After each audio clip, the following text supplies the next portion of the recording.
किसी ने बड़े कमाल की बात कही है, 100 गुना बढ़ जाती है खूबसूरती महज मुस्कुराने से, फिर भी लोग बाज नहीं आते मुंह फुलाने से। नमस्कार, मैं जितेंद्र कुमार आज आपके लिए एक छोटी सी कहानी लेकर आया हूँ। ये कहानी एक सुमित नाम के व्यक्ति की है, जिसका अपना एक बर्फ़ का कारखाना था।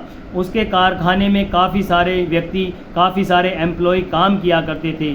सुमित का सभी के प्रति व्यवहार बहुत अच्छा था, वो सभी से खूब अच्छे से बात किया करता था। सुमित की एक और ख़ास बात थी, सुमित जब सुबह के समय कारखाने में आया करता था तो मेन गेट पर जो गार्ड बैठे रहते थे वो काफ़ी एजेड थे, उन्हें राम राम करके ही अंदर जाया करता था। और शाम के समय जब घर जाया करता था तो उन गार्ड से काका राम राम कहकर ही जाया करता था। एक बार शाम के समय छुट्टी का समय होने वाला था, कारखाना बंद होने वाला था, सभी लोग अपने घर जाने की तैयारियां कर रहे थे, छुट्टियों का सीज़न भी शुरू होने वाला था। तो सुमित सोचता है क्यों ना एक बार फ्रीज़र की चेकिंग कर ली जाए। सुमित फ्रीज़र वाले रूम में जाता है, वहाँ पर सभी चीज़ों की चेकिंग करने लगता है। सुमित को काफ़ी समय हो जाता है वहाँ चेक करते हुए। बाहर जो व्यक्ति होता है जिसे फ्रीज़र रूम का गेट बंद करना होता है, वो सोचता है कि अंदर इस समय कोई नहीं, वो फ्रीज़र रूम का गेट बाहर से बंद कर चला जाता है। सुमित जब सारी चीज़ें चेक करके आता है तो देखता है कि गेट तो बाहर से बंद है। सुमित दरवाज़ा बजाने लगता है ज़ोर ज़ोर से, लेकिन कोई नहीं सुनता।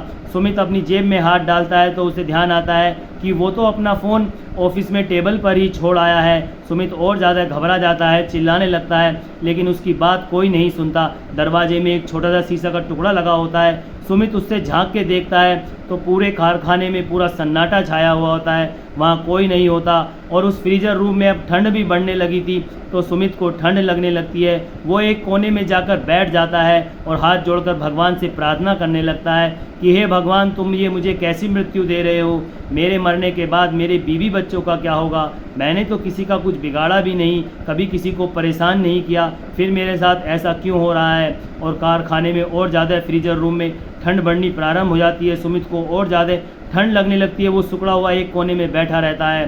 तभी 1-1.5 घंटे बाद बाहर से खटखटाहट की आवाज़ आती है। कोई फ्रीज़र रूम का गेट खोलता है। गेट खोलकर देखता है तो वो गार्ड होते हैं। वो गार्ड साहब जो मेन गेट पर बैठे होते हैं वो गेट खोलते हैं। गेट खोलकर देखते हैं तो उनके मालिक सुमित एक कोने में बैठे हुए सिकुड़ रहे हैं, उन्हें होश भी नहीं है। गार्ड साहब उन्हें बाहर लाते हैं और हीटर के सामने बैठा देते हैं। काफ़ी देर के बाद सुमित को होश आता है। तब गार्ड साहब सुमित से पूछते हैं कि मालिक, आप यहाँ क्या कर रहे थे अकेले? तब सुमित सारी बात बताता है, किस तरह से वो चेकिंग करने आया था और बाहर से कोई गेट लगाकर चला गया।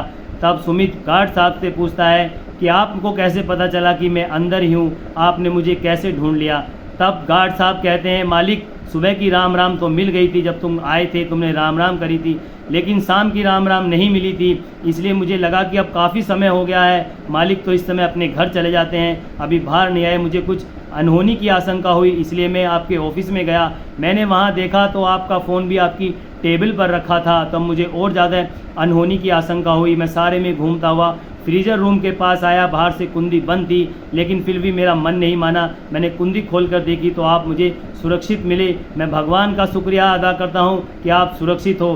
तब सुमित कहता है गार्ड साहब से कि आपका बड़ा बड़ा धन्यवाद, आपने मुझे बचा लिया, आपकी वजह से आज मुझे नया जीवन मिल गया। तब गार्ड साहब कहते हैं कि मेरी वजह से नहीं, भगवान की वजह से।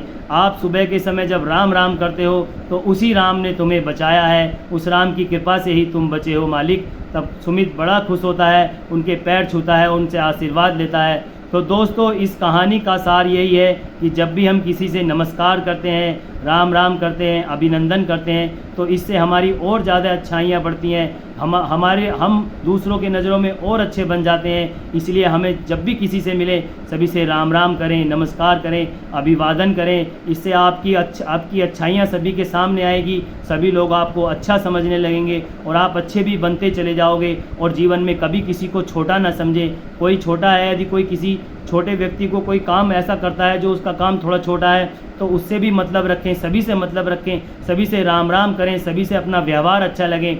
पता नहीं कौन व्यक्ति आपके किस मुसीबत में काम आ जाए। तो हमें इस कहानी से यही शिक्षा मिलती है कि सभी से राम राम करें, सभी से व्यवहार अच्छा करें और सभी से मतलब रखें, चाहे वो छोटा हो चाहे बड़ा हो। पता नहीं कौन व्यक्ति आपके किस काम आ जाए। तो यदि दोस्तों आपको ये हमारी कहानी अच्छी लगी हो तो हमारी वीडियो को शेयर करें, लाइक करें और हमारे चैनल को सब्सक्राइब करें। मिलते हैं आपसे एक नई वीडियो में एक नई कहानी के साथ। तब तक के लिए नमस्कार, जय हिंद।